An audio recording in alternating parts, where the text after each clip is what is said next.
Hello everybody! We made it! We did it! We made it to the end of the first Popera original trilogy. I personally can't wait for the remakes in 10 years. Now for everybody who's checked out my other videos, thank you guys so much for following this 3-part series. If you haven't, that's fine. It's not that this video won't make sense, but it might make a little more sense if you guys go back and watch those. Now we are a baby channel here at Power Chords, which is why every single one of you watching this is a fabulous and amazing human being. Thank you so much. If you guys have liked this series, go ahead and tell me about it in the comments. It really does help me. You know, I'm a new channel, I'm still trying out some new stuff, so anything that you see that you like, let me know in the comments. And if you didn't like this series, that's totally fine. Why? So anyway, our journey has come to an end. We've made it to the end of the Popera series, and so our final video will be discussing Popera's largest export, which is tenors. And not just like a single tenor, not just like the concept of tenors. I'm talking about tenor groups, tenors in bulk, Popera buying tenors from Costco. Now every time I go online, there's a new tenor group being recommended to me. For some reason, I'm getting targeted by Popera ads. I can't imagine why. And every time I see yet another group of 6 to 10 dudes singing Hallelujah in 6-part harmony, I think to myself, why? Who's asking for this? Where is the market for this? Dudes singing in harmony is nothing new. People have been gathering together to sing since Montserrat Caballé and Freddie Mercury did that duet about Barcelona and it created the universe. We can trace harmonic dude groups back through music history probably all over the world, though I'll just be talking about Western music because that's what I'm familiar with. Through even just this past century, we've had NSYNC, Backstreet Boys, Crosby, Stills and Nash, Four Tops, the Cadillacs, it's that smaller band, yeah, I always forget their name, all the way back to barbershop quartets in the 1890s, which Disney then cryogenically froze and reanimated for their own use. It is kind of cool to think that no matter how old you are, no matter what era you lived in, there is a harmonic dude group that is close to your heart. But let's fast forward to the 1990s, because that was a really interesting time in Western pop music. We were just coming out of the 80s. So theatricality and massive stadium spectacle were the new thing, and you know, we were getting those cinematic pop ballads by like Whitney Houston, Mariah Carey, Celine Dion. And we were getting the rise of the boy bands, like Boyz II Men, Backstreet Boys, NSYNC. So audiences were used to and looked for drama, theatricality, and harmony. So in 1990, opera singer Jose Carreras was just returning to the music scene after battling leukemia. And so these guys called these guys, and all those guys got together and sang for Carreras's benefit welcome back concert thing. And a star was born. Stars were born. People liked them. So Carreras, Pavarotti, and Domingo were the 3 tenors, and they toured extensively for over 10 years, ending in about 2003 with like a couple of reunion shows in around 2005. The 3 tenors had massive commercial success. That recording of Nessun Dorma that everyone's so familiar with is actually from one of the 3 tenors' big stadium concerts. So this led to a bunch of music producers kind of looking around and going like, hang on, there was money in opera and no one told us about this?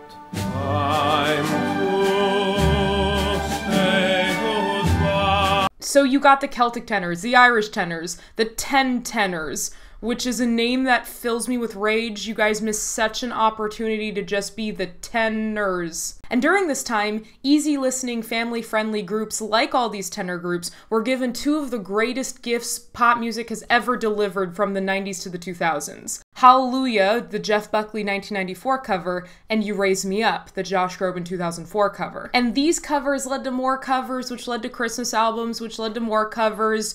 And why is no one writing their own music? So just like the solo acts in the Popera world, Popera tenor groups were also building careers mostly based on covers. Of course, there are always outliers. A lot of these groups had stuff written personally for them. Celtic Thunder, for example, has an entire shitty musical that was written for them that I'm completely obsessed with. Look at me. But primarily, when you go to these concerts, what do you think you're gonna hear? Say goodbye.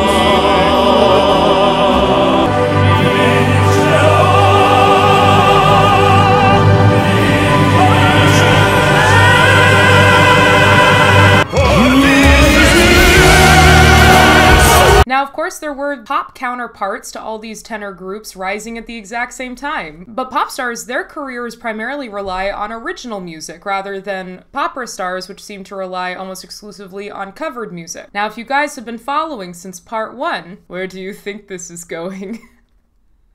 We're back, baby. Popper groups are not created to be creative. They are created to sell the easy-listening popper standards that people have come to expect after the 10 or so years in the rise of the genre. And they are meant to be as not daring as possible. They are meant to be a hashtag nice time. And I don't mean that as a criticism, truly. This is how groups like this have been used since the beginning of time. All for capitalism, baby. But what's unique about a tenor group is they are, of course, primarily made up of classically trained tenors, following the 3-tenor model since 1990. And classical singers exist in the world of covers. We famously have been singing music that has been written hundreds of years ago over and over again because all the donors want to see is La Boheme for the 8th time in a row. And while new music absolutely exists in the operatic world, it is famously difficult to get it in the big houses. So classical music is like theatrical covers forever. It's training to tell a story about a character and a story with a beginning, middle, and end, with an expressive voice and an expressive tone, expressive face.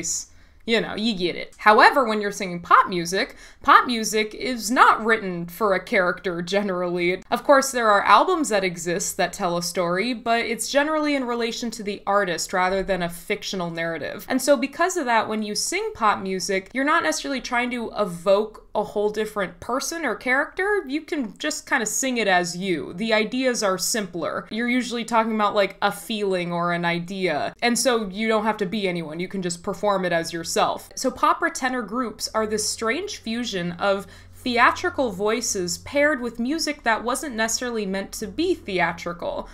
You raise me up! If you're a solo artist, you can do anything. You can collab alone. You can, you know, start your own foundations or do your own solo tours. But opera groups have to consider the whole. They have to represent everyone in the group. So if everyone has to be expressive, if everyone has to be represented in whatever product you're producing, what's a tenor group to do? So I welcome you guys to the world of performative messaging and overproduction. Now, opera, of course, has always been overproduced. I'm not saying this is just a tenor group problem. It helps sell the opulence of the pseudo-operatic world, and it helps the audience feel like they're a part of something big and fancy and aesthetic. But we're in the 2010s now, baby, so stadium tour goofiness is out, and sweeping drone shots are in. So now we have our modern groups who are primarily releasing content in music video format. It's a multimedia adventure now. It's not just about getting the interns to rig up a chandelier above the stage anymore. You gotta sell something, you gotta give us a story. So these groups start making music videos that have a theatricality about them. They tie into what people are used to seeing when they hear voices like a classical voice,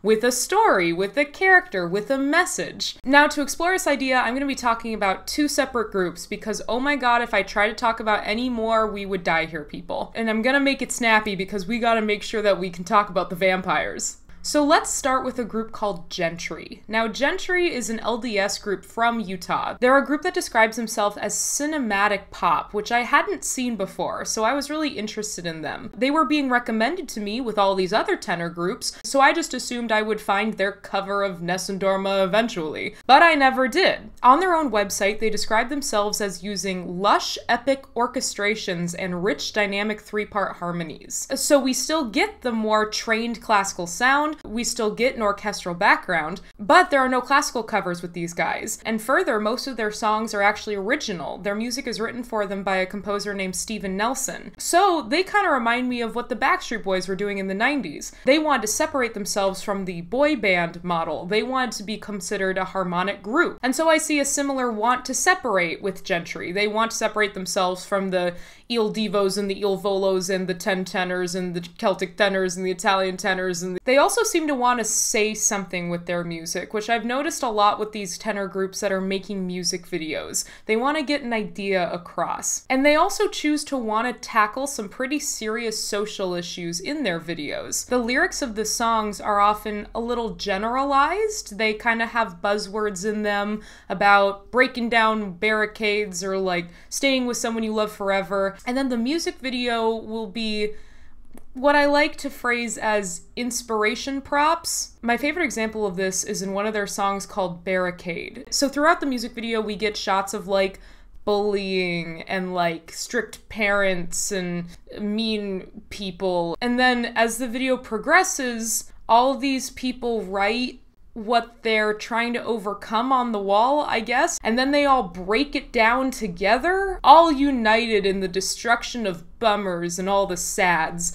And now we're happy because we broke down a wall in an abandoned construction zone. The Tenors, the other group I'll be talking about today, use a similar approach in their cover of Lean on Me. Throughout the music video, you see people dealing with bummers and they write them on cardboard, but then for some unknown reason, in the middle of the video, they all tear up their bummers. And they did it, and this guy's sign says found instead of lost, and yay, I guess. What bothers me about videos like this is that it kind of relies on the audience not to pay a ton of attention, either to the narrative of the music video or to the words of the songs themselves. Rather, they exist to kind of allow the multimedia to just happen to you, and your subconscious picks up buzzwords like barricade and lean on me, and then you see the people hitting the barricade or like, I don't know, hugging or whatever, and your subconscious gets what they're trying to say,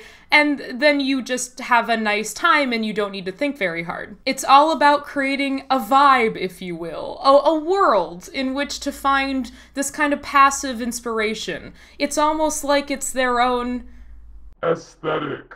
And so I took a closer look at the Barricade video, and when you read the lyrics compared to what's on the screen, it just doesn't really make a ton of sense. Throughout the video, you see people who are very obviously in the wrong. There are very clear aggressors and victims in these situations. But then the lyrics are kind of making it about how the person going through the hard time is the one putting up the wall, and that some unknown third party that we don't know about is trying to reach out to them. Unless it's saying that, like, the bullied victims need to be the ones reaching out to the bullies? Because, like, they're the ones with the wall up? Like, truly, guys, I honestly have no idea. And that's the thing with presentations like this, is if you think about it for longer than 5 minutes, it's really easy to poke a bunch of holes in it. Which is why these groups don't need you to think about it. They're rather just kind of sharing a bland, inspirational message with you guys so that your subconscious is uplifted, and then you can go away and feel happy. And you know, like, this works for a ton of people, and I'm not trying to say that if you like music like this makes you like a dum-dum or anything. It's clear that this method of presentation is highly effective for people. Their comment sections are full of people who are very much touched by their music. And not every song has to be a complicated deep dive on social issues, I get that. But to me it is a bit distracting to see like serious social issues like bullying or homelessness or addiction kind of reduced to just like, don't worry, it'll all be okay one day. It kind of trivializes very nuanced problems to make the audience feel better without much consideration of what it takes to actually solve those problems. Like, look, he just had to tear up his sign, and now it's his home. Why doesn't everyone do that? God, see, no more sad, it's only happy. He just had to pull himself up by his cardboard bootstraps. Now, as we're getting to the end here, I promised you guys vampires, and I intend to deliver on my vampire promise, because I am about to show you guys the video that inspired me to make this Intro to Popera trilogy in the first place. I believe that this video is peak Popera. It is what we have all been training for. It's got classical music, it's got pop music, it's got dudes in costume, it's got opera singing. We even got an Italian guy. And is it overproduced as hell? Absolutely. So this is a cover of Queen's Who Wants to Live Forever by the Tenors, featuring a violinist named Lindsey Sterling. If you guys don't know who Lindsey Sterling is, she's kind of like the dancing violin Sarah Brightman. So this was a collab between the Tenors and Lindsey Stirling, and I guess they all got around and decided they wanted to do the song Who Wants to Live Forever. So I guess they all were sitting around the table and thought to themselves, well, who lives forever? Vampires. So they came up with this moody, like, Interview with the Vampire-esque, Lindsey Stirling doesn't even interact with them video where, like, the tenors are all vampires and Lindsey Stirling gets to flop around in the woods in a pretty outfit, and that's the video. But there has to be a narrative. This has to be some kind of multimedia aesthetic presentation, so we need a narrative. So we got our sad boy vampires in a castle, okay? We got two of the vampires being sad over these pictures of women, and we got two other vampires who I don't actually know what they're doing. They're just holding torches. So they're just being vampires, and then at some point Lindsey Stirling shows up and does her dance in the woods, and then we go back to the vampires. They all hit a high note, and then literally, because the song ends with who wants forever anyway, so the vampires walk outside and kill themselves. So sadly, I can't like show you the whole video because I'll get copyrighted, but oh my god, you guys, it's truly one of my favorite music videos of all time. It's so goddamn funny to me from start to finish. The dude with the teeny hat and the contacts, he's my favorite. He drew the short stick with the costume department, while the other guys look like fine and even kinda hot, and then he's just he's just got the tiny hat. But I guess I'm the dum-dum who doesn't appreciate the beauty behind this presentation. The comment section is full of people who thought it was just amazing. Now, if I were to assume, I would hope that there was a fair amount of camp involved with this production. Like, how could there not be some humor behind this? But the fact that it ends with their death and then it just cuts to silence and lets the credits roll really makes me feel like they're trying to get me to absorb something like serious, like that they were really trying to do something here. And the singing is beautiful. The tenors are some of the best singers of all the do groups that I've seen so far. However, when I'm watching this video, I am not thinking about their singing. I can't stop focusing on this dude's tiny hat. So to me, it's all very distracting, and that's kind of where I think this overproduction is starting to go way too far. It's distracting me from the music, which a group of classically trained singers, you'd think that that would be their priority, but you know, I'm not really sure anymore. So let's wrap this up because I don't want to get too mean about these guys, because in the end, they are all stunning singers, and they just want to make a viable career path in a famously difficult industry to get a foothold in. And their music touches millions and millions of people. They wouldn't be so successful if it didn't. But I do think they are kind of goofy, and you know what? They can go in the Goofy Hall of Fame right next to Andrea Bocelli and Sarah Brightman. Doesn't make them bad people, it doesn't make them untalented, but it does mean that I'm gonna watch that Who Wants to Live Forever video like on repeat tonight. I respect all tenor groups' right to vampirism. Well, my friends, that's the end. That is nowhere near everything I have to say about Popera. But this is an intro to Popera series, and you guys have been so fabulous to come along with me thus far anyway, so thank you guys so much. Thank you to everyone who likes, who comments, who subscribes. You guys are truly my heroes. Thank you, thank you, thank you, thank you, thank you. Also, you guys should go check out all these videos that I mentioned. I'll put them down in the description if you want. Especially the vampire video. That one's gonna be on top. Thank you for supporting this channel. I love you guys, and I'll see you when I see you. And by that I mean I'll see you next week, because I try to upload once a week. But alright, anyway. Okay, bye! I'm just gonna go if you guys don't leave. Okay, alright. Bye!